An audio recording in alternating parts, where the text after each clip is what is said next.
Students, welcome to youth education channel with Ashwini. So ಹೊಸ students ಯಾರ್ಯಾರ ನನ್ನ ಚಾನಲ್ನ ನೋಡ್ತಿದ್ದೆ, ಸಬ್ಸ್ಕ್ರೈಬ್ ಮಾಡಿ, ಲೈಕ್ ಮಾಡಿ, ಶೇರ್ ಮಾಡಿ, ದೆನ್ ಕಮೆಂಟ್ ಮಾಡಿ. ಸೊ ಇನ್ನೊಂದು ಚಾನಲ್ ಇದೆ ನಂದು, ತಿಂಡಿಪೋತಿ ಯೂಟ್ಯೂಬ್ ಚಾನಲ್. ಸೊ ಆ ಒಂದು ಚಾನಲ್ ಕೂಡ ಡಿಸ್ಕ್ರಿಪ್ಷನಲ್ಲಿ ಕೊಟ್ಟಿರ್ತಾನೆ ಲಿಂಕ್ನ. ಸೊ ಅಲ್ಲಿ ಕೂಡ ಸಬ್ಸ್ಕ್ರೈಬ್ ಮಾಡಿ, ಲೈಕ್ ಮಾಡಿ, ಶೇರ್ ಮಾಡಿ, ದೆನ್ ಕಮೆಂಟ್ ಮಾಡಿ. ಸೊ ಆ ಒಂದು ಚಾನಲಲ್ಲಿ ನಾನು ನಮ್ಮಮ್ಮ ಇಬ್ಬರು ಕೂಡ ಒಂದು ರುಚಿಕರವಾದಂಥ ಅಡುಗೆಗಳನ್ನ ಮಾಡಿ ತೋರಿಸಿದ್ದೇವೆ. ನೀವು ಕೂಡ ನಿಮ್ಮ ಮನೇಲಿ ಟ್ರೈ ಮಾಡಿ, ದೆನ್ ಕಮೆಂಟ್ ಮಾಡಿ. ಸೊ ಈ ಒಂದು ಸೆಕ್ಷನಲ್ಲಿ ನಾನು what levels of management, it is very important. ಇದೇನಾದ್ರು ಎಕ್ಸಾಮಿಗೆ ಕೇಳ್ತಾರಾ? No, it is not for the exam, but 1 marks 2 marks ಪಕ್ಕ ಕೇಳ್ತಾರೆ. ಸೊ ಇದನ್ನ ಮ್ಯಾಚ್ ದ ಫಾಲೋಯಿಂಗ್ ಅಥವಾ 1 ಮಾರ್ಕ್ಸ್ 2 ಮಾರ್ಕ್ಸಿಗೆ ಕೇಳ್ತಾರೆ. ಸೊ ಇದು ಕೂಡ ಇಂಪಾರ್ಟೆಂಟ್ ಇರಲಿ ಅಂತ ಮಾಡಿಸಿದ್ದೀನಿ. ಸೊ ಇದು ಕೂಡ ಮೇ ಬಿ FA1 ಇಂದ ಹಿಡಿದು ಫುಲ್ ಲಾಸ್ಟ್ ಬೋರ್ಡ್ ಎಕ್ಸಾಮ್ವರೆಗೂ ಕೂಡ ಬರುವಂಥದ್ದು ಈ ಒಂದು ಕ್ವಶನ್ಸ್ ಕೂಡ. ಸೊ ಇವಾಗ ಹೇಳ್ತಿಲ್ವ, ನನ್ನ ಒಂದು ಚಾನಲಲ್ಲಿ ಏನೇನು ಇವಾಗ ಅಪ್ಲೋಡ್ ಮಾಡ್ತಿದ್ದೀನಿ ಎಲ್ಲ ಥರ ಫುಲ್ ಫಸ್ಟಿಂದ ಹೇಳ್ಕೊಂಡು ಕುತ್ಕೊಳೋದಕ್ಕಿಂತ ಸೊ ಇಂಪಾರ್ಟೆನ್ಸ್ಗಳನ್ನ ಬೇಗ ನಿಮಗೆ ಕೊಟ್ಟು ಬರುತ್ತೆ ಪಕ್ಕ ಅಂತ ಹೇಳಿ. ಸೊ ನೆಕ್ಸ್ಟು ರಿವಿಸನ್ನ ಕೊಟ್ಟರೆ it's very good to you. So ಇಂಪಾರ್ಟೆನ್ಸ್ಗಳನ್ನ ಕೊಡ್ತಾ ಇರೋದು ಸಿಲೆಬಸ್ ಪ್ರಕಾರ ಹೋಗ್ತಿಲ್ಲ ನಾನು. ಪ್ರತಿ ಇಂಪಾರ್ಟೆನ್ಸ್ಗಳು ಈಗ 1.5 ತಿಂಗಳಾದ್ಮೇಲೆ ನಿಮಗೆ FA1 40 ಮಾರ್ಕ್ಸಿಗೆ ನಿಮ್ಮ ಕಾಲೇಜ್ ಲೆಕ್ಚರರ್ಸೇ ಕ್ವಶನ್ ಪೇಪರ್ ತಯಾರು ಮಾಡಿ ಅದನ್ನು ಮಾಡ್ತಾರೆ.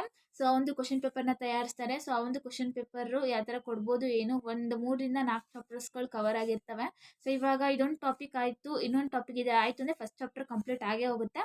ಸೊ ಯಾರೇ ನನ್ನ ಚಾನಲ್ನ ಸಬ್ಸ್ಕ್ರೈಬ್ ಆಗಿಲ್ಲೋ ಆಗಿ, ಮತ್ತು ಒಂದು ವಿಡಿಯೋ ನೋಡಿ ಇನ್ನೊಂದು ವಿಡಿಯೋ ಸ್ಕಿಪ್ ಮಾಡಬೇಡಿ. ಎಲ್ಲ ವಿಡಿಯೋ ನಾನು ಮಾಡ್ತಿರೋದು ಇಂಪಾರ್ಟೆನ್ಸೇ, because so very important. So ತಡ ಮಾಡ್ದೇನೆ ಇನ್ಯಾಕೆ ಸ್ಟಾರ್ಟ್ ಮಾಡೋಣ. So what levels of management. So ನಾನು ಡಯಾಗ್ರಾಮ್ ಇಲ್ಲಿ ಹೇಳಿದರೆ ಅಷ್ಟೇ ಅರ್ಥ ಆಗಲ್ಲ. ಸೊ ಡಯಾಗ್ರಾಮ್ ಹಾಕಿ ನಾನು ನಿಮಗೆ ಅರ್ಥ ಮಾಡಿಸ್ತೇನೆ. ಓಕೆ, ಐ ಹೋಪ್ ಕಾಣ್ತಿರ್ಬೋದು. So levels of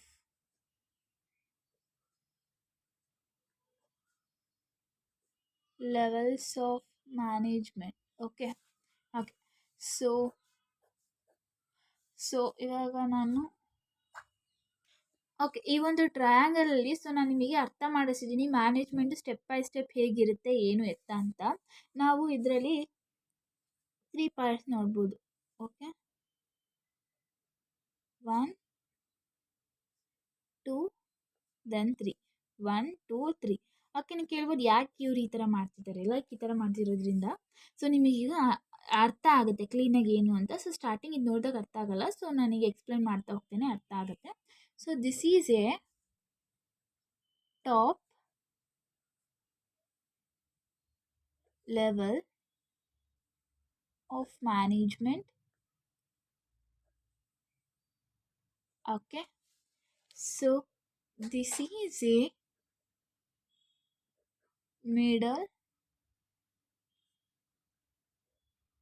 middle level of management.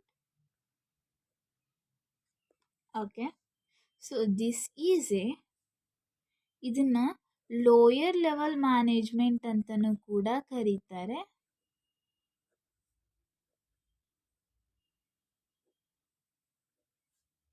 R ಏನಂತ ಕರಿಬೋದು, ಇಲ್ಲಿ ಇನ್ನೊಂದು ಕೂಡ ಆಪರೇಷನ್ ಮ್ಯಾನೇಜ್ಮೆಂಟ್ ಅಂತಲೂ ಕೂಡ ಕರೀತಾರೆ. Operational of management. There is 3 levels of management. There is top level of management, middle level of management, lower level of management, ಇಲ್ಲ ಅಂದರೆ ಆಪರೇಷನಲ್ ಲೆವೆಲ್ ಆಫ್ ಮ್ಯಾನೇಜ್ಮೆಂಟ್. ಇವೆರಡು ಒಂದೇ. ಸೊ ಆಪರೇಷನಲ್ ಲೆವೆಲ್ ಆಫ್ ಮ್ಯಾನೇಜ್ಮೆಂಟಿಗೆ example ಕೊಡಿ ಅಂತ ಅಂದರೆ ಇದೇನು ಗೊತ್ತೇ ಇಲ್ಲ ಅಂತ ಅನ್ಕೋಬೇಡಿ. ಲೋಯರ್ ಲೆವೆಲ್ ಆಫ್ ಮ್ಯಾನೇಜ್ಮೆಂಟ್ ಅಂತ ಅಂದರೂ ಒಂದೇ, ಆಪರೇಷನಲ್ ಲೆವೆಲ್ ಆಫ್ ಮ್ಯಾನೇಜ್ಮೆಂಟ್ ಅಂದರೂ ಕೂಡ ಒಂದೇ. ಓಕೆ, ಈ ಥರ ನಾನು ಆಲ್ರೆಡಿ ಬಾಕ್ಸ್ ಹಾಕ್ಕೊಂಡಿದ್ದೀನಿ. ಸೊ ಹಿಂಗೆ ಬರೀಬೇಕಾದ್ರೆ ಈ ಥರ ಎಲ್ಲ ಬರೆಯೋಕೆ ಹೋಗ್ಬಿಡಿ. ನಿಮಗೆ ಎಕ್ಸ್ಪ್ಲೈನ್ ಮೀನ್ಸ್ ಅರ್ಥ ಆಗಲಿ ಅಂತ ಕೇಳೋದಿಲ್ಲ. ಈ ಥರ ಎಲ್ಲ ಬರೆದು ಡಯಾಗ್ರಾಮ್ ಎಕ್ಸ್ಪ್ಲೇನ್ ಮಾಡಿರಿ ಅಂತ ಅಂದ್ಬಿಟ್ಟು ಫಸ್ಟು ನಿಮ್ಮ ಸೀನಿಯರ್ ಇದ್ರಲ್ಲ ಓದ್ ಬ್ಯಾಚಿಗಿಂತ ಅವಾಗ ಏನಿತ್ತು ಅಂದರೆ ಪ್ರಾಕ್ಟಿಕಲ್ ಓರಿಯೆಂಟೆಡ್ ಕ್ವಶನ್ ಇತ್ತು. ಇವಾಗೆಲ್ಲ ನಿಮಗೆ 20/80 ಮಾಡಿದ್ದಾರೆ. ಸೊ ಇವಾಗ 5 ಮಾರ್ಕ್ಸಿಗೆ ಏನೂ ಕೇಳೋದಿಲ್ಲ. ಸೊ 8 4 ಮಾರ್ಕ್ಸಿಗೆ ಅಷ್ಟೇ ಬರೋದು. ಸೊ ವರಿ ಮಾಡ್ಕೋಬೇಡಿ. 1 ಮಾರ್ಕ್ಸ್ 2 ಮಾರ್ಕ್ಸಿಗೆ ಪಕ್ಕ ಕೇಳೋ ಕ್ವಶನ್ಸ್. ಓಕೆ, ಸೊ ನಿಮಗೆ ಗೊತ್ತು ಔಟ್ ಆಫ್ ಔಟ್ ಬರಬೇಕು ಅಂದರೆ 1 marks 2 marks it is very important. So focus it. Okay, so ಇವಾಗ ನಾನು ಎಲ್ಲಾನು ಕೂಡ ಬರೆದಿದ್ದೀನಿ. ಸೊ ಇವಾಗ ಏನಂದರೆ ಟಾಪ್ ಲೆವೆಲ್ ಆಫ್ ಮ್ಯಾನೇಜ್ಮೆಂಟಲ್ಲಿ ನಾವು ಫಾರ್ ಎಕ್ಸಾಂಪಲ್ ಪಕ್ಕ ಕೇಳ್ತಾರೆ 1 ಮಾರ್ಕ್ಸ್ ಇಲ್ಲ 2 ಮಾರ್ಕ್ಸಿಗೆ ಕೇಳುವಂಥ ಕ್ವಶನ್ನು. ಟಾಪ್ ಲೆವೆಲ್ ಮ್ಯಾನೇಜ್ಮೆಂಟಲ್ಲಿ give some example of level of management ಅಂತ ಕೇಳ್ಬೋದು, mention the level of managements ಅಂತನಾರ ಕೇಳ್ಬೋದು. ಓಕೆ, ಇಲ್ಲಾಂದರೆ ಬೋರ್ಡ್ ಆಫ್ ಡೈರೆಕ್ಟರ್ಸು ಏನು ಅಂತನಾರ ಕೇಳ್ಬೋದು. ಎದ್ರಲ್ಲಿ ಬರುತ್ತೆ ಟಾಪ್ ಲೆವೆಲ್ ಮ್ಯಾನೇಜ್ಮೆಂಟ್ ಈ ಥರ ಬರುತ್ತೆ. ಕನ್ಫ್ಯೂಸ್ ಆ ಥರ ಕೇಳ್ತಾರೆ. Match the following from the blanks ಅಂತ choose the correct answer. So ಕೇಳಿಸ್ಕೊಳ್ಳಿ, ಟಾಪ್ ಲೆವೆಲ್ ಮ್ಯಾನೇಜ್ಮೆಂಟ್ ಅಂದರೆ ಟಾಪ್ ಲೆವೆಲ್ ಆಫ್ ಮ್ಯಾನೇಜ್ಮೆಂಟ್ ಅವರ ಕೆಲಸ ಏನು ಅಂತಂದರೆ ಬಿಸ್ನೆಸ್ ಅಂದರೆ ಬಿಲ್ಡಿಂಗ್ಸ್ಗಳನ್ನ ಮೀನ್ಸ್ ಅವರೇ ಓನರ್ ಆಗಿರ್ತಾರೆ. ಓಕೆನಾ, ಒಂದು ಬಿಸ್ನೆಸ್ಸಿನ ಓನರ್ ಅವರೇ ಆಗಿರ್ತಾರೆ. ಬಿಲ್ಡಿಂಗ್ ಎಲ್ಲ ಕಟ್ಟಿ ಎಲ್ಲ ಮಾಡ್ಕೊಂಡಿರ್ತಾರೆ. ಸೊ ಪ್ಲ್ಯಾನು ಕೂಡ ಎಲ್ಲ ಇವ್ರದ್ದೇನೆ. ಓಕೆನಾ, ಎಕ್ಸಿಕ್ಯೂಟಿವ್ ಇವ್ರದ್ದೇನೆ. ಪ್ಲ್ಯಾನ್ ಕೂಡ ಎಲ್ಲ ಹಾಕ್ಕೊಂಡು ಹೆಂಗೆ ಮಾಡಬೇಕು ಏನು ಅನ್ನುವಂಥದ್ದು ಒಂದು ಸ್ಕೆಚ್ ಹಾಕ್ಕೊಂಡು ಎಲ್ಲನೂ ಕೂಡ ಪ್ಲ್ಯಾನ್ ಮಾಡಿ ಎಲ್ಲ ಒಂದು ಪ್ಲ್ಯಾನ್ ಮಾಡಿಕೊಂಡು ಸೊ ಜಾಬ್ ಎಲ್ಲ ಕೊಡೋದು ಇವರೇ ಟಾಪ್ ಲೆವೆಲ್ ಮ್ಯಾನೇಜ್ಮೆಂಟ್ ಕೆಲಸ. ಸೊ ಅದರಲ್ಲಿ ಯಾರ್ಯಾರು ಬರ್ತಾರೆ ಅಂದರೆ board of directors, managing director, CEO ಅಂದರೆ chief executive officer, wise president, ಇನ್ನೊಂದು 2-3 ಹೇಳ್ತೀನಿ ಬರ್ಕೊಳ್ಳಿ. ಚೀಫ್ ಫೈನಾನ್ಸ್ ಆಫೀಸರ್, ಇಲ್ಲ ಜನರಲ್ ಮ್ಯಾನೇಜರ್, ಪ್ರೆಸಿಡೆಂಟು, ಚೇರ್ಮ್ಯಾನು, ಈ ಥರ ಅವ್ರು ಬರ್ತಾರೆ. ಆಯಿತಾ, ಒಂದು ಬಿಲ್ಡಿಂಗ್ ಏನೋ ಸೈಡ್ ತಗೊಂಡು ಬಿಲ್ಡಿಂಗ್ ಕಟ್ಟಿ ಆಫೀಸ್ ಎಲ್ಲ ಸ್ಟಾರ್ಟ್ ಮಾಡಿ ಒಂದು ಪ್ಲ್ಯಾನ್ ಎಲ್ಲ ಮಾಡಿ ಏನು ಬಿಸ್ನೆಸ್ ಸ್ಟಾರ್ಟ್ ಮಾಡಬೇಕು ಅದಕ್ಕೊಂದು ನೇಮ್ ಇಟ್ಟು ಎಲ್ಲ ಕೆಲಸ ಇವ್ರದ್ದಾಗಿರುತ್ತೆ. ಓಕೆನಾ, ಇಲ್ಲಿ ಮಿಡಲ್ ಲೆವೆಲ್ ಆಫ್ ಮ್ಯಾನೇಜ್ಮೆಂಟ್ ಅವ್ರದ್ದು ಏನು ಕೆಲಸ ಆಗಿರುತ್ತೆ ಅಂದರೆ ಇವರು ಪ್ಲ್ಯಾನ್ ಎಲ್ಲ ಹಾಕ್ಕೊಡ್ತಾರೆ. ಹಿಂಗೆ ಇರಬೇಕು, ಹಿಂಗೆ ಮಾಡಬೇಕು, ಓಕೆನಾ, ಇದೇ ಥರ ಇರಬೇಕು, ಸೊ ಇಷ್ಟು ಎಲ್ಲ ಹಿಂಗೆ ಇರಬೇಕು, ಆ ಥರನೇ ಇರಬೇಕು ಅಂತಂದು. ಸೊ ಇವ್ರು ಹಾಕ್ಕೊಡ್ತಾರಲ್ಲ ಪ್ಲ್ಯಾನು, ಇವ್ರೇನು ಮಾಡ್ತಾರೆ, ಇವ್ರ ಮೂಲಕ ಅದನ್ನು ಕೆಲಸನ ಪೂರೈಸ್ಕೊತಾರೆ. ಓಕೆನಾ, top level management middle level management help ತೊಗೊಂಡು ಏನು ಮಾಡ್ತಾರೆ, ಏನಾರ ಇದೇ ಥರ ನನಗೆ ಕೆಲಸ ಆಗಬೇಕು, ಇದೇ ಥರನೇ ಇದೇ ಟೈಮಲ್ಲಿ ಇಷ್ಟು ವರ್ಕ್ ಕಂಪ್ಲೀಟ್ ಆಗಬೇಕು ಅನ್ನೋದು top level management middle level management ಮೂಲಕ ಸೊ ಅವರ ಕೆಲಸನ ಮಾಡಿಸ್ಕೋತಾರೆ. ಮಿಡಲ್ ಲೆವೆಲ್ ಮ್ಯಾನೇಜ್ಮೆಂಟಲ್ಲಿ ಯಾರು ಬರ್ತಾರೆ ಅಂದರೆ production manager, purchase manager, sales manager, ಒಟ್ಟೆ ಮ್ಯಾನೇಜರ್ ಬರ್ತಾರೆ. ಓಕೆನಾ, ಈ ಒಟ್ಟು ಮ್ಯಾನೇಜರು ಮಿಡಲ್ ಲೆವೆಲ್ ಮ್ಯಾನೇಜರು ಏನು ಮಾಡ್ತಾರೆ, ಇವ್ರದ್ದು ಕೆಲಸ ಆಗಬೇಕಂದ್ರೆ ಎಲ್ಲಿಗೆ ಹೋಗ್ತಾರೆ, ಇವರು ಬೇರೆಯವ್ರ ಕೈಯಲ್ಲಿ ಕೆಲಸ ಮಾಡ್ತಾರೆ. ಅದು ಯಾರು ಅಲ್ಲ, ಲೋವರ್ ಲೆವೆಲ್ ಮ್ಯಾನೇಜ್ಮೆಂಟ್ ಅಂದರೂ ಒಂದೇ, ಆಪರೇಷನಲ್ ಮ್ಯಾನೇಜ್ಮೆಂಟ್ ಅಂದರೂ ಕೂಡ ಒಂದೇ. ಫೋರ್ಮ್ಯಾನು, ಸೂಪರ್ವೈಸರು, ಇಲ್ಲ ಅಂತ ಅಂದರೆ ಲೇಬರ್ಸು ಕೂಡ ಲೋಯರ್ ಲೆವೆಲ್ ಮ್ಯಾನೇಜ್ಮೆಂಟಲ್ಲೇ ಬರ್ತಾರೆ. ಲೇಬರ್ಸು, ವರ್ಕ್ಮ್ಯಾನ್ಸು, ಇಲ್ಲ ವರ್ಕರ್ಸು, ಇಲ್ಲ ಕ್ಲರ್ಕ್ಸು, ಇಲ್ಲ ಈವನ್ನು. ಸೊ ಇವರೆಲ್ಲ ಕೂಡ ಲೋಯರ್ ಲೆವೆಲ್ ಆಫ್ ಮ್ಯಾನೇಜ್ಮೆಂಟಲ್ಲೇ ಕೂಡ ಬರುವಂಥದ್ದು. ಇನ್ನೊಂದ್ಸತಿ ಹೇಳ್ತಾನೆ, ಯಾರ್ಯಾರು ಬರ್ತಾರೆ ಅಂದರೆ ಲೇಬರ್ಸ್ ಬರ್ತಾರೆ, ಕ್ಲರ್ಕ್ ಬರ್ತಾರೆ, ಇಲ್ಲ ವರ್ಕರ್ಸ್ ಬರ್ತಾರೆ, P1s ಬರ್ತಾರೆ, ಇಲ್ಲ ಫೋರ್ಮ್ಯಾನ್, ಸೂಪರ್ವೈಸರ್ಸ್ ಬರ್ತಾರೆ. ಸೊ ಎಲ್ಲ ಕೂಡ ಲೋಯರ್ ಲೆವೆಲ್ ಆಫ್ ಮ್ಯಾನೇಜ್ಮೆಂಟಲ್ಲೂ ಕೂಡ ಬರೋದು. ಸೊ ಇದೊಂದು ಸ್ಟೆಪ್ ವೈಸ್ ಥರ. ಟಾಪ್ ಲೆವೆಲ್ ಮ್ಯಾನೇಜ್ಮೆಂಟ್ ಅವರಿಗೆ ಹೆಲ್ಪ್ ಬೇಕು ಅಂದಾಗ ಮಿಡಲ್ ಲೆವೆಲ್ ಮ್ಯಾನೇಜ್ಮೆಂಟ್ ಅವರು ಬೇಕೇ ಬೇಕು. ಮಿಡಲ್ ಲೆವೆಲ್ ಮ್ಯಾನೇಜ್ಮೆಂಟ್ ಅವ್ರ ಕೆಲಸ ಆಗಬೇಕು ಅಂದರೆ ಇವರಿಲ್ಲ ಅಂತಂದರೆ ಕೆಲಸ ಎಲ್ಲ ನಡೆಯುತ್ತೆ. ಲೇಬರ್ ಇಲ್ಲ ಅಂದರೆ, P1 ಇಲ್ಲ ಅಂದರೆ, ಎಂಪ್ಲಾಯ್ಸ್ ಇಲ್ಲ ಅಂದರೆ ಕೆಲಸ ನಡೆಯೋದೇ ಇಲ್ಲ. It will be stop. So ಒಟ್ಟು ಕೀ ಚೈನ್ ಥರ. ಇವಾಗ ಹೆಂಗೆ ನಿಮಗೆ ದಿನ ಕಾಲೇಜಿಗೆ ಹೋಗ್ತಿರ್ತದೆ, ಒಂದಿನ ಚೈನ್ ಏನಾರ ಮೀನ್ಸ್ ಒಂದಿನ ಹುಷಾರಿಲ್ಲ ಅಥವಾ ಸಮ್ ರೀಸನ್ಸ್, ಪರ್ಸ್ನಲ್ ರೀಸನ್ ಕಾಲೇಜಿಗೆ ಹೋಗಲಿಲ್ಲ 1 ವಾರ 2 ವಾರ ಅಂತಂದರೆ ಹೆಂಗೆ ಮೀನ್ಸ್ ಪಾಠ ಅರ್ಥ ಆಗೋಲ್ಲೋ, ವರ್ಕ್ ಜಾಸ್ತಿ ಆಗುತ್ತೆ, ನೋಟ್ಸ್ ಕಂಪ್ಲೀಟ್ ಮಾಡ್ಕೋಬೇಕು, ಅವೆಲ್ಲ ಇರ್ತಾವೆ ಕೆಲಸಗಳು. ಒಂದು ಕಟ್ಟಾಯಿತು ಅಂದರೆ ಎಲ್ಲನೂ ಮೀನ್ಸ್ ಕೂಡ್ಸೋದಕ್ಕೆ ತುಂಬ ಸಮಯ ಬೇಕಾಗುತ್ತಲ್ಲ. ಲೈಕ್ ಅದೇ ಥರ it is A key chains. ಇಲ್ಲಿ ಒಂದು ಕಟ್ಟಾಯಿತು ಅಂತಂದರೆ ತುಂಬ ಮೇಜರ್ ಪ್ರಾಬ್ಲಮ್ ಆಗುತ್ತೆ. It's very important guys. So may be ಈ ಟಾಪಿಕ್ ನಿಮಗೆ ಅರ್ಥ ಆಗಿರ್ಬೋದು. ಸೊ ಕ್ಲೀನಾಗಿ ಇನ್ನೊಂದು ಸತಿ ನಾನು ನಿಮಗೆ ಡಯಾಗ್ರಾಮ್ ತೋರಿಸ್ತೀನಿ. ಐ ಹೋಪ್ ಇದನ್ನು ಪಾಸ್ ಮಾಡಿಕೊಂಡು ಒಂದು ಕಡೆ ಬರ್ಕೊಳ್ಳಿ. ಓಕೆ, ನೆಕ್ಸ್ಟ್ ಟಾಪಿಕ್ ಯಾವುದು ಅಂದರೆ ಫಂಕ್ಷನ್ಸ್ ಆಫ್ ಮ್ಯಾನೇಜ್ಮೆಂಟು ಈಸಿಯಾಗಿ ನಾನು ನಿಮಗೆ ನೆನ್ಪಿಡ್ಕೋತಾರೆ ಹೇಳ್ತೇನೆ. ಫಂಕ್ಷನ್ಸ್ ಆಫ್ ಮ್ಯಾನೇಜ್ಮೆಂಟ್ ಇದನ್ನು ಜಾಸ್ತಿ ಮಾಸ್ಟರ್ ಫಾಲೋಯಿಂಗಲ್ಲಿ ಕೇಳೋ ಚಾನ್ಸಸ್ ತುಂಬ ಇದೆ. ಎ ಪಾರ್ಟಲ್ಲಿ ಫಂಕ್ಷನ್ಸ್ ಆಫ್ ಮ್ಯಾನೇಜ್ಮೆಂಟ್ ಅಂತ ಕೊಟ್ಟು ಬಿ ಒಂದು ಸೆಕ್ಷನಲ್ಲಿ ಪ್ಲಾನಿಂಗ್ ಅಂತ ಕೊಟ್ಬಿಡ್ತಾರೆ. ಸೊ ನಾವು ಪ್ಲಾನಿಂಗ್ ಯಾವುದಪ್ಪ ಫಂಕ್ಷನ್ಸ್ ಆಫ್ ಮ್ಯಾನೇಜ್ಮೆಂಟು ಗೊತ್ತಾಗ್ತಿಲ್ವಲ್ಲ ಅಂತ ಕನ್ಫ್ಯೂಸ್ ಆಗ್ತವೆ. ಹಂಗೆ ಕನ್ಫ್ಯೂಸ್ ಆಗಬೇಡಿ. ಫಂಕ್ಷನ್ಸ್ ಆಫ್ ಮ್ಯಾನೇಜ್ಮೆಂಟ್ ಒಳಗಡೆ ಪ್ಲಾನಿಂಗ್ ಬರೋದು ಈ ಥರ ಟ್ರಿಕ್ಕಿಯಾಗಿ ನಿಮಗೆ ಏನು ಮಾಡ್ತಾರೆ ಮಾಸ್ಟರ್ ಫಾಲೋಯಿಂಗ್ಸಲ್ಲಿ ಕೊಡ್ತಾರೆ. This is 1 marks 2 marks. It is very important for the definition also. So ನೆನ್ಪಿಟ್ಕೋಬೇಕು ಅಂದರೆ POSD RB ಅಂತ ನೆನ್ಪಿಟ್ಕೊಳ್ಳಿ. P represent of planning, O is organizing, staffing, directing, controlling, or a coordinating, reporting, or the budgeting. So it is very important thing. So ಇದರ explanation just explanations ಹೇಳ್ತಾ ಹೋಗ್ತಾನೆ. ಅಲ್ಲೇ ನಾನು ನಿಮಗೆ ಡೆಫಿನೇಷನ್ಸ್ ಕೂಡ ಕೊಡ್ತೇನೆ. ಸೊ ಅಲ್ಲೇ ಬರ್ಕೊಳ್ಳಿ. Okay. Planning is the functions of determining in advance what is to be done and who is to do it. This is setting goals and advance developing a way of achieving them of and efficiently. Okay. So planning ಅಂತ ಅಂದ್ರೇನು? Planning ಅಂತ ಅಂದರೆ so ಇವಾಗ ನಾವು ಇವಾಗ ನೀವು planning ಅಂತ ಅಂದರೆ ಏನು ತಿಳ್ಕೊಂಡಿದ್ದೀರೋ ಅದೇ ಕರೆಕ್ಟ್. ಪ್ಲ್ಯಾನಿಂಗ್ ಅಂತ ಅಂದರೆ ಏನು? ಸೊ ಏನು ಮಾಡಬೇಕು, ಯಾವಾಗ ಮಾಡಬೇಕು, ಯಾಕೆ ಮಾಡಬೇಕು. ಸೊ ಒಂದು ಪ್ಲ್ಯಾನ್ ಮಾಡೋದು, ನಾವೇನೋ ಕೆಲಸ ಮಾಡೋಕ್ಕಿಂತ ಮುಂದೆ what we want to do first. Plan is very important for all the works. Okay. So plan ಅಂತ ಅಂದರೆ ಏನು ಅಂದರೆ what is to be done, ಹೇಗೆ ಮಾಡಬೇಕು, how to do it, like ಆ ಥರ ಬೇಸಿಸ್. ಓಕೆ. ಸೊ ನೆಕ್ಸ್ಟ್ ಒಂದು organising. So organising means what? Organising ಅಂತ ಅಂದರೆ functioning of assigning the duties, working task, establish the authorities. So ಇದೆಲ್ಲ main ಆಗುತ್ತೆ ಆರ್ಗನೈಸೇಷನ್ನಲ್ಲಿ. ಮೇಯ್ನಾಗೆ ಒಂದು ಆರ್ಗನೈಸ್ ಮಾಡಬೇಕು ಅಂತಂದರೆ ಒಬ್ಬರೇ ಆರ್ಗನೈಸ್ ಮಾಡ್ತಾರೆ, ಆದರೆ ಕೆಲಸಗಳೆಲ್ಲ ಒಬ್ಬರೇ ನೋಡ್ಕೊಳೋದಕ್ಕಾಗಲ್ಲ. ಸಮ್ ಆಫ್ ದ ಡಿಪಾರ್ಟ್ಮೆಂಟ್ಸ್ಗಳನ್ನ ಅಸೈನ್ ಮಾಡ್ಕೊಂಡಿರ್ತಾರೆ. ಮೀನ್ಸ್ ಏನಾರ ವರ್ಕ್ಸ್ಗಳನ್ನ ಏನು ಮಾಡ್ತಾರೆ, ಒಬ್ರೊಬ್ರಿಗೆ ಡಿಪಾರ್ಟ್ಮೆಂಟ್ ವೈಸ್ ಡ್ಯೂಟೀಸ್ನ ಅಸೈನ್ ಮಾಡ್ತಾರೆ. It is called as organising. So staffing means what? Staffing ಅಂತ ಅಂದರೆ it is skills are the behaviour like that. Staffing means finding the right people for the right job. Okay. Staffing ಅಂತ ಅಂದ್ರೇನು?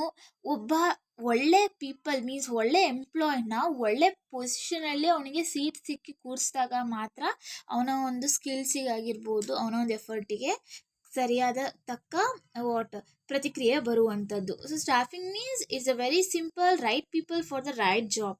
This is directing ಅಂತ ಅಂದ್ರೇನು? Directing ಅಂತ ಅಂದ್ರೇನು ಅಂದರೆ it involves a leading of influencing, motivating of employees to performances task of assigning to them ಅಂತ ಅಂದರೆ. Directing ಅಂತ ಅಂದರೆ ನಾನು ಆವಾಗಲೇ ಹೇಳ್ಕೊಟ್ಟಿದ್ದೀನಿ, ಟಾಪ್ ಲೆವೆಲ್, ಮಿಡಲ್ ಲೆವೆಲ್, ದಂದ ಲೋಯರ್ ಲೆವೆಲ್ ಅಂದರೆ ಒಂದೇ, ಆಪರೇಷನಲ್ ಲೆವೆಲ್ ಅಂತಂದ್ರೆ ಒಂದೇ ಅಂತ ಅಂದ್ಬಿಟ್ಟು.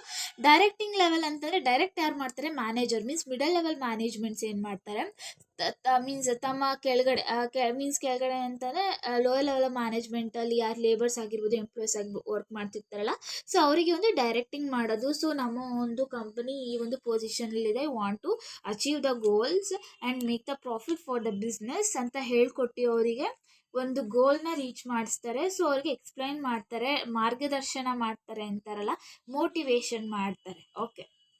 Controlling means what? Controlling is a management functions of monitoring of organization performance toward the attachment of organization towards all the task of controlling involves establishing its. Controlling ಅಂತ ಅಂದ್ರೇನು? Controlling ಎಲ್ಲರೂ ಮಾಡೋದಕ್ಕಾಗಲ್ಲ guys. So controlling ಎಲ್ಲ ಕಡೆನೂ work ಆಗುತ್ತೆ ಅನ್ನೋದು doubt. Because what ಎಲ್ಲ ಕಡೆನೂ control ಮಾಡ್ತಿದ್ರೆ ಹಿಂಸೆ ಆಗುತ್ತೆ. ಓಕೆ. ಎಲ್ಲ ಕಡೆನೂ ಕಂಟ್ರೋಲು ಮಾಡೋಕ್ಕಾಗೋದಿಲ್ಲ. ಅದು depend upon the management, then the infrastructure facilities, then the employees, then the business, like that. So ಇದೆಲ್ಲ ಇನ್ಫಾರ್ಮೇಷನ್ನು. ಸೊ ನಿಮಗೆ ಇನ್ನೊಂದು ಟಾಪಿಕ್ ನಾನು ಹೇಳಬೇಕು ಅಂತ ಅಂದ್ಕೊಂಡೆ. ಐ ಹೋಪ್ ಈ ಕ್ವಶನ್ನು ಮೇ ಬಿ ಕೇಳ್ಬೋದು, ಅವ್ರು ಕೇಳ್ದೇನೆ ಇರ್ಬೋದು, ಐ ಡೋಂಟ್ ನೋ. ಬಿಕಾಸ್ 40 ಮಾರ್ಕ್ಸಿಗೆ ಇವಾಗ ಅದಕ್ಕೂ ಪ್ರಿಪೇರ್ ಆಗ್ತಿರೋದ್ರಿಂದ ನೀವು better to read it. Okay guys. So ಇದು ಕೂಡ ಜಸ್ಟ್ ಹಾಗೆ ಎಕ್ಸ್ಪ್ಲೈನ್ ಮಾಡ್ತೇನೆ. ಮೈನ್ ಪಾಯಿಂಟ್ಸ್ನ ರೆಫರ್ ಮಾಡಿ, ಒಳಗಡೆ ಇರೋ ಎಕ್ಸ್ಪ್ಲನೇಷನ್ ಓನಾಗಾರ ಬರೀರಿ, ಇಲ್ಲಾಂದರೆ ಇವಾಗ ನಾನು ಏನು ಹೇಳ್ತೀನಿ ಅದನ್ನಾರ ಅರ್ಥ ಮಾಡ್ಕೊಂಡು ಬರೀರಿ, ಇದನ್ನಾರ ರೆಫರ್ ಮಾಡಿ. Okay, let's start. Nature of ಮ್ಯಾನೇಜ್ಮೆಂಟಲ್ಲಿ ನಾವು 3 ಟೈಪ್ಸ್ ನೋಡ್ತೇವೆ. ಒಂದು management is an art. Okay. ಇನ್ನೊಂದೇನು ಮ್ಯಾನೇಜ್ಮೆಂಟ್ ಈಸ್ ಎ ಸೈನ್ಸ್. ಇನ್ನೊಂದೇನು management is a profession. So 3 ಥರ ನಾವು ಇಲ್ಲಿ ಕಾಣ್ತೇವೆ. ಸೊ ಈ 3ರಲ್ಲಿ ಇವಾಗ 3 types of nature of management ಇದೆ guys. So management management as an ಆರ್ಟಲ್ಲಿ ಮತ್ತೆ ನಾವು 4 ಟೈಪ್ಸ್ನ ನಾವು ಇಲ್ಲಿ ಕಾಣ್ತೇವೆ. ಓಕೆ, ಮ್ಯಾನೇಜ್ಮೆಂಟ್ ಈಸ್ ಇನ್ನೊಂದ್ಸತಿ ಹೇಳ್ತಿದ್ದೀನಿ, ನೇಚರ್ ಆಫ್ ಮ್ಯಾನೇಜ್ಮೆಂಟಲ್ಲಿ there is 3 types. Management is an art, ಇಲ್ಲ management is a science, management is a profession. So management is an ಆರ್ಟಲ್ಲಿ ನಾವು ಮತ್ತೆ 4 ಟೈಪ್ಸ್ನ ನಾವು ನೋಡ್ತೇವೆ. ಫಸ್ಟ್ ಒಂದು ಏನು ಅಂದರೆ existence of A theoretical of knowledge. So ಮೇಯ್ನಾಗಿ ಮ್ಯಾನೇಜ್ಮೆಂಟ್ ಈಸ್ ಆನ್ ಆರ್ಟ್ ಅಂದರೆ ಏನು? ಸೊ ನಿಮ್ಮ ಮ್ಯಾನೇಜ್ಮೆಂಟ್ ಈಸ್ ಆನ್ ಆರ್ಟ್ ಅಂತ ಬಂತು ಅಂದಾಗ ಸಡನ್ನಾಗಿ ನಿಮಗೆ ಏನು ನೆನಪಾಗಬೇಕು? It is a meaning of ಮ್ಯಾನೇಜ್ಮೆಂಟಲ್ಲೂ ಕೂಡ management is an art, getting through done by. So ನಾನು ಆಲ್ರೆಡಿ ಹೇಳ್ಕೊಟ್ಟಿದ್ದೇನೆ ಆ ಡೆಫಿನೇಷನ್ನ. ಸೊ ಮ್ಯಾನೇಜ್ಮೆಂಟ್ ಅನ್ನುವಂಥದ್ದು ಒಂದು ಆರ್ಟು, ಅದೊಂದು ಕಲೆ. ಓಕೆನಾ? ಸೊ ಎಲ್ಲರಿಗೂ ಕೂಡ ಮ್ಯಾನೇಜ್ಮೆಂಟ್ ಮಾಡೋ ಕೆಪಾಸಿಟಿ ಬರೋದಿಲ್ಲ. Some of the peoples can get it guys. So next first point ಏನು ಅಂತಂದರೆ existence of theoretical of knowledge ಅಂತ ಅಂದರೆ, ಸೊ ಮ್ಯಾನೇಜ್ಮೆಂಟ್ ಮಾಡಬೇಕು ಅಂತ ಅಂದರೆ ಮೇಯ್ನಾಗಿ ಎಕ್ಸ್ಪೀರಿಯನ್ಸ್ ಇರಬೇಕು, ನಾಲೆಡ್ಜ್ ಇರಬೇಕು, ಸ್ಕಿಲ್ಸ್ ಇರಬೇಕು, ದೆನ್ ಕೆಪಾಸಿಟಿ ಇರಬೇಕು, ಕೆಪಾಬಿಲಿಟಿ ಇರಬೇಕು. So theoretical of knowledge means ನನ್ other than that only. So ಎಷ್ಟು ಮಾಡ್ತಾರೆ ಅವರು, ಎಷ್ಟು ಯಾವ ಥರ ಪ್ರಾಬ್ಲಮ್ಸ್ಗಳನ್ನ ಹೇಗೆ ಫೇಸ್ ಮಾಡ್ತಾರೆ, ಸೊ ಎಲ್ಲ ಸಮಯದಲ್ಲೂ, ಲೈಕ್ ಅದನ್ನು ನಾವು ಥಿಯರಿಟಿಕಲ್ ಆಫ್ ನಾಲೆಡ್ಜ್ ಅಂತ ಹೇಳಿ ಕರಿತೇವೆ. ಪರ್ಸ್ನಲೈಸ್ಡ್ ಅಪ್ಲಿಕೇಶನ್ ಅಂತ ಅಂದರೆ ಏನು? ಮೀನ್ಸ್ ಇವಾಗ ನಾವು ಒಂದೇನೋ ಜವಾಬ್ದಾರಿ ತೊಗೊಂಡಿದ್ದೀವಿ ಅಂತಂದರೆ ಇದು ವರ್ಕ್ ಕಂಪ್ಲೀಟ್ ಆಗಿದ್ದೇನೆ, ನಮ್ಮ ಒಂದು ಪರ್ಸ್ನಲ್ ಎಫರ್ಟ್ ಕೂಡ ಹಾಕಿ ನಾವು ವರ್ಕ್ನ ಕಂಪ್ಲೀಟ್ ಮಾಡಿಸ್ಬೋದು. ಲೈಕ್ ನಾವು ಪರ್ಸ್ನಲೈಸ್ಡ್ ಅಪ್ಲಿಕೇಶನ್ ಅಂತ ಹೇಳಿ ಕರಿತೇವೆ. Next based on the practice and creativity. Practice and creativity ಅಂದರೆ ಮೇಯ್ನ್ ಥಿಂಗ್, ಒಂದು ಮ್ಯಾನೇಜ್ ಮಾಡಬೇಕು ಅಂದರೆ ಸುಮ್ಮನೆ ಹಾಗಾಗೆ ಆಗೋದಿಲ್ಲ. ಓಕೆನಾ? ಅದ್ರ ಮೇಯ್ನಲ್ಲಿ ನೀವು ಯಾವುದೇ ಒಂದು ತೊಗೊಳ್ರಿ, ಒಂದು ಮ್ಯಾನೇಜ್ಮೆಂಟ್ ಬೇಡ, ನೀವು ವರ್ಕೇ ಏನಾರ ತೊಗೊಳ್ರಿ, ಅದರಲ್ಲಿ ಮೇಯ್ನಾಗಿ ಪ್ರಾಕ್ಟೀಸ್ ಇರಬೇಕು, ಕ್ರಿಯೇಟಿವಿಟಿ ಇರಬೇಕು. ಅದಿದ್ದರೆ ಮಾತ್ರ ನಾವು ಒಂದು ಸಕ್ಸಸ್ ಕಾಣೋದಕ್ಕೆ ಸಾಧ್ಯ. ಗೋಲ್ ಓರಿಯೆಂಟೆಡ್ ಅಂತ ಅಂದರೆ ಏನು? ಗೋಲ್ ಓರಿಯೆಂಟೆಡ್ ಮೀನ್ಸ್ ಒಂದು ಬಿಸ್ನೆಸ್ ಸ್ಟಾರ್ಟ್ ಮಾಡೋದಕ್ಕಿಂತ ಅಲ್ಲ, ಸ್ಟಾರ್ಟ್ ಮಾಡೋದಕ್ಕಿಂತ ಮುಂಚೆ ಒಂದು ಗೋಲ್ ಓರಿಯೆಂಟೆಡ್ ಮೀನ್ಸ್ ಇದೊಂದು ಗೋಲ್ ಅಂತ ಇಟ್ಕೊಂಡಿರ್ತಾರೆ. ಇವಾಗ ನೀವು ಸೆಕೆಂಡ್ PUC ಸ್ಟಾರ್ಟ್ ಮಾಡೋಕ್ಕಿಂತ ಮುಂಚೆ you have a goal, correct? What's your goal means I want to become a distinctions, I want to score distinction, or ಇನ್ನೇನು ನಾನು ಔಟ್ ಆಫ್ ಔಟ್ ತೆಗಿಬೇಕು ಸಬ್ಜೆಕ್ಟ್ಸ್ಗಳಲ್ಲಿ, I want to make a super it in the future. Okay, ಈ ಥರ ನಿಮಗೆಲ್ಲ like ಹೇಮ್ಸ್ಗಳಿದೆ ಅಲ್ವಾ? Like ಅದೇ ಥರನೇ when starting of a business or any management there is a some of goal. So goal oriented ಆಗಬೇಕು, ಕರೆಕ್ಟಾಗಿ ಆಗಬೇಕು ಅಂತಂದರೆ ಈ 3 ಕರೆಕ್ಟಾಗಿ ವರ್ಕ್ ಆದರೆ ಮಾತ್ರ then click it to the goal oriented. So ಏನಿಲ್ಲ, ನೀವು ಕಲಿಬೇಕಾಗಿರೋದು ಏನಂದರೆ ಈ ಥರ ಮೇನ್ ಪಾಯಿಂಟ್ಸ್ ಇದಾವಲ್ಲ ಅದನ್ನು ಕಲ್ತ್ಕೊಳ್ಳಿ. ಅದನ್ನೇ ಆ್ಯಕ್ಚುಲಿ ವ್ಯಾಲ್ಯೂಯೇಷನ್ ಮಾಡ್ಬೇಕಾದ್ರೆ ನೋಡೋದು ಮೇನ್ ಪಾಯಿಂಟ್ಸು. ನೀವು ಒಳಗಡೆ ನೀವು ಏನೇ ಬರೆದ್ರೂ ನೋಡಲ್ಲ. ಹಂಗಂತ ನೋಡಲ್ಲ ಅಂತಂದರೆ ಲೈಕ್ ಆ ಥರ ಅಲ್ಲ, ನಿಮ್ದು ಔಟ್ ಆಫ್ ಔಟ್ ಆಗೋ ರೀತಿ ಪೇಪರ್ ಇದೆ ಅಂತಂದರೆ ಒಳಗಡೆನೂ ಕೂಡ ಓದ್ತಾರೆ. ಬಟ್ ಮೇಯ್ನಾಗಿ ನಮ್ಮ ಕೈಲಿ ಔಟ್ ಆಫ್ ಔಟ್ ಆಗಲ್ಲ ಅಪ್ಪ, ಒಂದು 80ಗೆ ನಾವು ಒಂದು 70 ಅಥವಾ ಒಂದು 65 ಒಂದು ಪಾಸ್ ಆದರೆ ಸಾಕು ಅಂತ ಅಂದ್ಕೊತಿರಲ್ಲ. ಆ ಥರ ಅಂದ್ಕೊಳೋದು ತಪ್ಪು. ಬಟ್ ನಮ್ಮ ಕೈಲಿ ಆಗ್ತಿಲ್ಲ, ಕಷ್ಟ ಆಗ್ತಿದೆ ಅಂತ ಅಂದವರಿಗೆ ಸೊ ಮೇಯ್ನಾಗೆ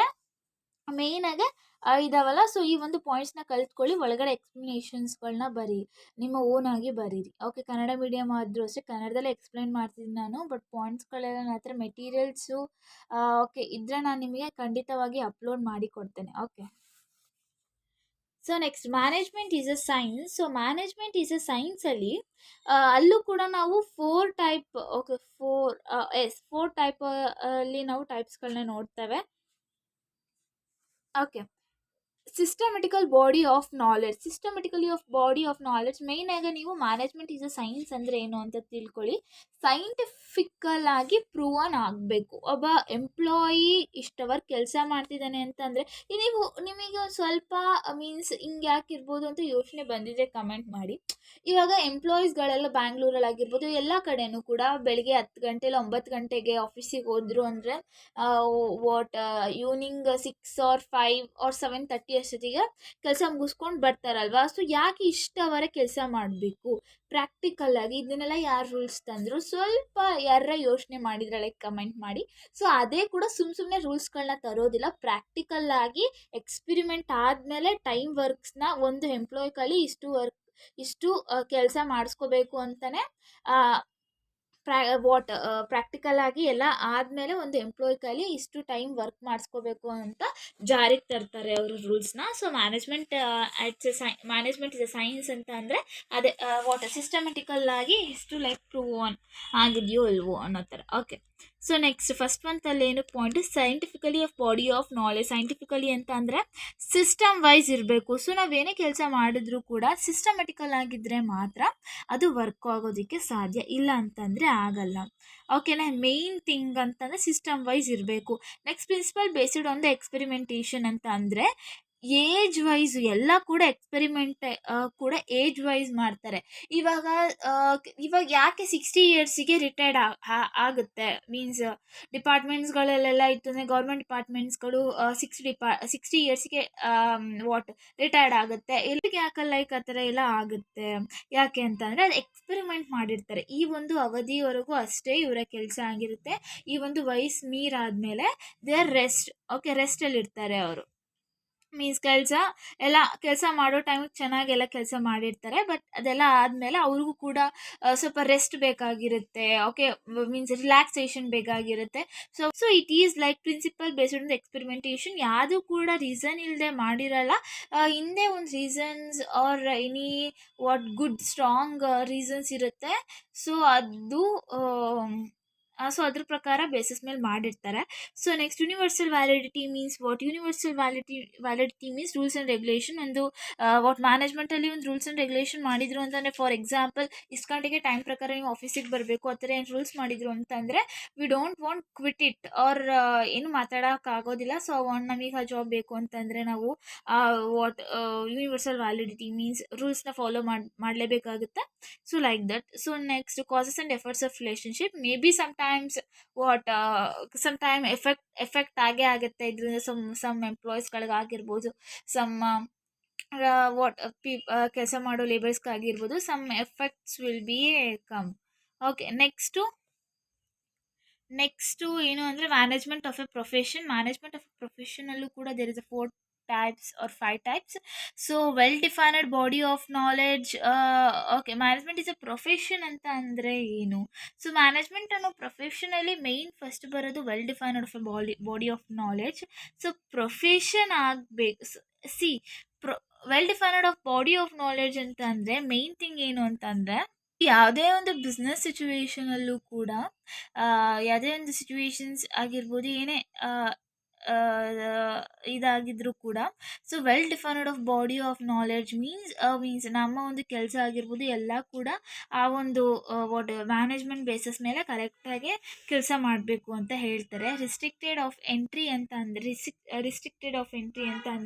ಸಮ್ ಆಫ್ ಕ್ವಾಲಿಫಿಕೇಷನ್ ಇರಲೇಬೇಕಾಗುತ್ತೆ. ಸುಮ್ಮನೆ ಹಂಗಂಗೆ ಕರ್ಕೊಳಲ್ಲ. ಸಮ್ ಆಫ್ ಕ್ವಾಲಿಫಿಕೇಷನ್ ಆಗಿರ್ಬೋದು.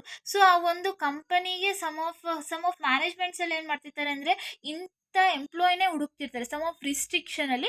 ಸೊ ಆ ಒಂದು ರಿಸ್ಟ್ರಿಕ್ಟೆಡ್ ಕೂಡ ಆಗುತ್ತೆ. ನೆಕ್ಸ್ಟ್ ಪ್ರೊಫೆಷನಲ್ ಅಸೋಸಿಯೇಷನ್ ಮೀನ್ಸ್ ನಾವು ಏನೇ ಜಾಬ್ ಮಾಡಬೇಕು ಅಂತಂದರೆ AIMA ಅನ್ನೋ ಒಂದು ಅಸೋಸಿಯೇಷನ್ AIMA ಅಂತಂದ್ರೇನು ಆಲ್ ಇಂಡಿಯನ್ ಮ್ಯಾನೇಜ್ಮೆಂಟ್ ಅಸೋಸಿಯೇಷನ್. ಈ ಒಂದು ಅಂಡರಲ್ಲಿ registration ಆಗಿರಬೇಕಾಗತ್ತೆ.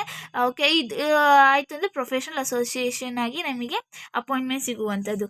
Ethical code of conduct ಅಂತ ಅಂದರೆ ಏನು? ಎಥಿಕಲ್ ಕೋಡ್ ಆಫ್ ಕಂಡಕ್ಟ್ ಅಂದರೆ ನಮಗೆ ಸ್ಯಾಲ್ರಿ ಆಗಿರ್ಬೋದು, ಏನೇ ಆಗಿರ್ಬೋದು, ಎಲ್ಲಿಗೆ ಕೊಡುವಂಥದ್ದು, ಎಲ್ಲಿಗೆ ಟ್ರಸ್ಟ್ಗಳಿಗೆ ಆಗಿರ್ಬೋದು ಅಲ್ಲಿಗೆ ಕೊಡುವಂಥದ್ದು ಬರುವಂಥ ಅಮೌಂಟಲ್ಲಿ. ಸರ್ವಿಸ್ ಮೋಟಿವ್ ಅಂತಂದರೆ ಕೊಟ್ಟಿರೋ ಪ್ರಾಡಕ್ಟಿಗೆ ಎಷ್ಟು ಸರ್ವಿಸ್ ಸಿಗುತ್ತೆ. ಮತ್ತು ಮ್ಯಾನೇಜ್ಮೆಂಟ್ ಏನೋ ಪ್ರಾಡಕ್ಟ್ ತಯಾರು ಮಾಡಿದ್ವಿ ಅಂತಂದರೆ ಗುಡ್ ಮೀನ್ಸ್ ಸರ್ವಿಸ್ ಮೋಟಿವ್ ಅಂತ ಅಂದರೆ ಒಂದು ಟಾಪ್ ಮಿಡಲ್ ಲೆವೆಲ್ ಮ್ಯಾನೇಜ್ಮೆಂಟ್ ಅವರು ಕೂಡ labour means lower level management ಅವ್ರಿಗೆ ನಿಮ್ಮ ಕೈಲಾಗುತ್ತೆ ಮಾಡಿ ಅನ್ನೋ ಲೈಕ್ ಮೋಟಿವೇಟ್ ಮಾಡುವಂಥದ್ದು. ಸೊ ಇವಾಗ ನಾನು ನಿಮಗೆ ನೇಚರ್ ಆಫ್ ಮ್ಯಾನೇಜ್ಮೆಂಟಲ್ಲಿ ನಾನು 3 ಟೈಪ್ಸ್ ಹೇಳಿದ್ದೀನಿ. ಸೊ ಮ್ಯಾನೇಜ್ಮೆಂಟ್ ಆಸ್ ಎನ್ ಆರ್ಟಲ್ಲಿ there is only 3 type. Okay, ಇಲ್ಲಿವರೆಗೆ 3 ಮತ್ತೆ ಅದರಲ್ಲಿ 3 ಪಾರ್ಟ್ಸ್ ಇಲ್ಲಿವರೆಗೆ ಇಷ್ಟೇ. ಒಂದೊಂದು ಟೆಕ್ಸ್ಟ್ ಬುಕ್ಕಲ್ಲಿ ನಿಮಗೆ ಇದು ಇಲ್ಲ 4th ಪಾಯಿಂಟು. ತಲೆ ಕೆಡಿಸ್ಕೊಂಬೇಡಿ, ಬರೀ 3 ಪಾಯಿಂಟ್ ಇತ್ತು ಅಂದರೆ 3 ಪಾಯಿಂಟ್ ಇರಲಿ. ನೆಕ್ಸ್ಟು ಕೂಡ ಮ್ಯಾನೇಜ್ಮೆಂಟ್ ಆಫ್ ಎ ಸೈನ್ಸಲ್ಲೂ ಕೂಡ there is only 3 points, there is no 4th point. Text ಬುಕ್ಕಲ್ಲಿ ಇತ್ತು ಅಂದರೆ ಓಕೆ ಬರೀರಿ, ಇಲ್ಲಾಂದರೆ ತಲೆ ಕೆಡಿಸ್ಕೊಳಕ್ಕೆ ಹೋಗ್ಬೇಡಿ. Management is a profession, is no worries. So there is 5 points is there, so you can write it guys. So worry ಮಾಡ್ಕೋಬೇಡಿ. So ಇದೆ ಇಷ್ಟು ಎಲ್ಲ ಆದಮೇಲೆ ನಾನು ಈಗ ಮತ್ತೆ ಫುಲ್ಲನ್ನು PDF ಮಾಡಿಬಿಟ್ಟು ಅದೇ ಒಂದು ವಿಡಿಯೋ ಮಾಡಿ ನಾನು ನಿಮಗೆ ಫಸ್ಟ್ ಚಾಪ್ಟರ್ ನೋಟ್ಸ್ ಅಂತ ಕೊಡ್ತೀನಿ. ಅದರಲ್ಲಿ 1 ಮಾರ್ಕ್ಸ್ 2 ಮಾರ್ಕ್ಸ್ ಎಲ್ಲ ಇರುತ್ತೆ, ಅದನ್ನು ರೆಫರ್ ಮಾಡ್ಕೊಳ್ಳಿ. ಈಗಲಿಂದನೇ ಓದ್ಕೊಳ್ಳಿ. ನಾನು ಆಲ್ರೆಡಿ ಫಸ್ಟ್ ಚಾಪ್ಟರ್ನ ಫುಲ್ ಮುಗಿಸ್ಕೊಟ್ಟಿದ್ದೀನಿ. ಸೊ ಏನಾದ್ರು ಡೌಟ್ಸ್ ಇತ್ತು ಅಂದರೆ ಕಮೆಂಟ್ ಬಾಕ್ಸಲ್ಲಿ ಕಮೆಂಟ್ ಮಾಡಿ. So thank you guys. So ಹೊಸ ಸ್ಟೂಡೆಂಟ್ಸ್ ಯಾರೇ ನನ್ನ ಚಾನಲ್ ನೋಡ್ತಿದ್ದೆ, ಸಬ್ಸ್ಕ್ರೈಬ್ ಮಾಡಿ, ಲೈಕ್ ಮಾಡಿ, ಶೇರ್ ಮಾಡಿ, ದೆನ್ ಕಮೆಂಟ್ ಮಾಡಿ. ಸೊ ಇನ್ನೊಂದು ನನ್ನ ಚಾನಲ್ ಇದೆ ಅಂತ ಹೇಳಿದ್ದೀನಿ, ತಿಂಡಿಪೋತಿ ಯೂಟ್ಯೂಬ್ ಚಾನಲ್ ಅಂತ. ಆ ಒಂದು ಚಾನಲ್ಲು ಲಿಂಕ್ ಕೂಡ ಡಿಸ್ಕ್ರಿಪ್ಷನಲ್ಲಿ ಹಾಕಿರ್ತೀನಿ. ಸೊ ಆ ಒಂದು ಚಾನಲ್ ಕೂಡ ಲೈಕ್ ಮಾಡಿ, ಶೇರ್ ಮಾಡಿ, ದೆನ್ ಕಮೆಂಟ್ ಮಾಡಿ. ಸೊ ನಾನು ಅಮ್ಮ ಇಬ್ಬರು ಸೇರಿಕೊಂಡು ಕುಕ್ಕಿಂಗ್ನ ಮಾಡಿ ನಾನು ನಿಮಗೆ ಹೇಳ್ಕೊಡ್ತಿದ್ದೀವಿ. ಸೊ ನಿಮ್ಮ ಮನೆಯಲ್ಲೂ ಕೂಡ ಮಾಡಿ ರುಚಿಕರವಾದಂಥ ಭೋಜನನ ನೀವು ಸವಿರಿ ಅಂತ ಹೇಳ್ತಾ, ಸೊ ನೆಕ್ಸ್ಟ್ ವಿಡಿಯೋವರೆಗೂ ಕಾಯ್ತಾರೆ. Bye guys.